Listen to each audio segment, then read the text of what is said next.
দেখতে দেখতে শারদীয় দুর্গোৎসব শুরু হয়ে গেছে আর এটি হলো অত্যন্ত পবিত্রতম সময়। এই সময়ে বেশ কিছু উপায় বা টোটকাতে জীবনে বিভিন্ন সংকট দূর হতে পারে। আজ এই ভিডিওতে আপনাদের সঙ্গে আলোচনা করব মহালয়ের ঠিক পরপর থেকে দশমীর মধ্যে যদি এই কয়েকটি বস্তু আপনার গৃহে নিয়ে আসতে পারেন তাহলে মা দুর্গার কৃপা আপনি অবশ্যই পাবেন। নবরাত্রি হিন্দু ধর্মের একটি বিশেষ শুভ সময় যা মা দুর্গার পূজার সাথে জড়িত। এই সময় কিছু নির্দিষ্ট জিনিস কেনা অত্যন্ত শুভ বলে মনে করা হয় এবং এই জিনিসগুলি আপনার জীবনে আর্থিক বৃদ্ধি, সমৃদ্ধি ইত্যাদি নিয়ে আসবে। এমনকি সেই 5টি বস্তু যা আপনার জীবনে সুখ এবং সমৃদ্ধি আনতে পারে। প্রথমত বলবো যে এই নবরাত্রির সময় আপনারা স্বর্ণ বা রৌপ্য আপনার সাধ্যমতো কিনুন। স্বর্ণ এবং রৌপ্য কেনা অত্যন্ত শুভ বলে মনে করা হয়। এই ধাতুগুলো মায়ের প্রতীক হিসাবেও ধরা হয়।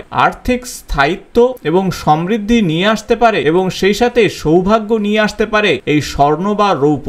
তাই এই নবরাত্রির মধ্যে আপনারা কোনো একটি দিন স্বর্ণ বা রৌপ্য আপনার সাধ্যমতো কিনে আনুন। দ্বিতীয় যে বস্তুর কথা বলবো তা হলো মা লক্ষ্মী এবং গণেশের মূর্তি। হিন্দু ধর্মে মা লক্ষ্মী হলো ধনের দেবতা এবং অন্যদিকে সিদ্ধিদাতা হলেন শ্রী গণপতি দেব। তাই নবরাত্রিতে মা লক্ষ্মী এবং শ্রী গণেশের মূর্তি যদি আপনি কিনতে পারেন তাহলে অত্যন্ত শুভ বলে মনে করা হয়। আর এতে আপনার অর্থ সমৃদ্ধি বয়ে নিয়ে আসবে এবং শ্রী গণপতি দেবের কৃপায় আপনার বিভিন্ন বাধা দূর হবে। বাড়িতে এই মূর্তি যদি আপনি প্রতিষ্ঠা করেন এই সময় তাহলে আর্থিক অগ্রগতি এবং সেই সাথে গৃহে সুখ সমৃদ্ধি আসবে। তৃতীয় যে বস্তুর বিষয়ে আলোচনা করব তা অত্যন্ত সহজ এবং সরল উপায়। নবরাত্রির এই কয়েকটি দিনের মধ্যে কোনো একটি দিন আপনারা মাটির কলস কিংবা রূপোর কোনো ঘট কিনে নিয়ে আসুন। কারণ শাস্ত্র অনুযায়ী মাটির কলস কিংবা রূপোর ঘট অত্যন্ত শুভ। পূজার উপাদান হিসাবে ব্যবহার করা হয় এবং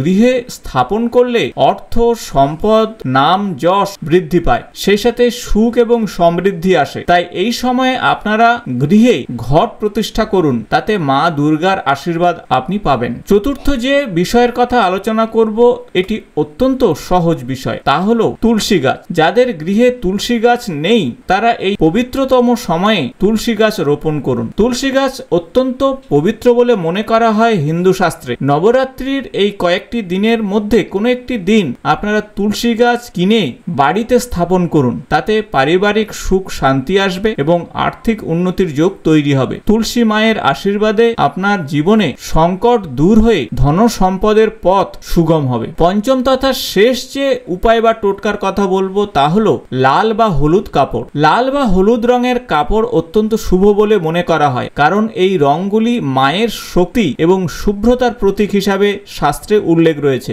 বিশেষ করে লাল শাড়ি বা পোশাক মা দুর্গার উপাসনার সময় যদি ব্যবহার করতে পারেন তাহলে মা দুর্গা অত্যন্ত প্রসন্ন হবেন। তাই এই ধরনের পোশাক আপনারা পরিধান করুন এবং মা দুর্গার আরাধনা করুন, তাতে ধন, সম্পদ এবং সমৃদ্ধি সেই সাথে সৌভাগ্য আসবে। তাই বন্ধুদের সঙ্গে আলোচনা করলাম এমন 5টি সহজ উপায়ের বিষয়ে, যে উপায়গুলি এই নবরাত্রির কয়েকটি দিনের মধ্যে কোনো একটি দিনে যদি করতে পারেন বা গৃহে আনতে পারেন তাহলে অবশ্যই আপনার জীবনে আর্থিক অগ্রগতি এবং ধন সম্পদের উন্নতি হবে। আশা করব ভিডিওটি ইনফরমেটিভ হয়েছে। ভালো লাগলে বন্ধুদের সঙ্গে শেয়ার করবেন। নতুন কোনো জ্যোতিষ সংক্রান্ত ভিডিওতে আপনাদের সঙ্গে দেখা হবে। আজ এই পর্যন্ত, নমস্কার।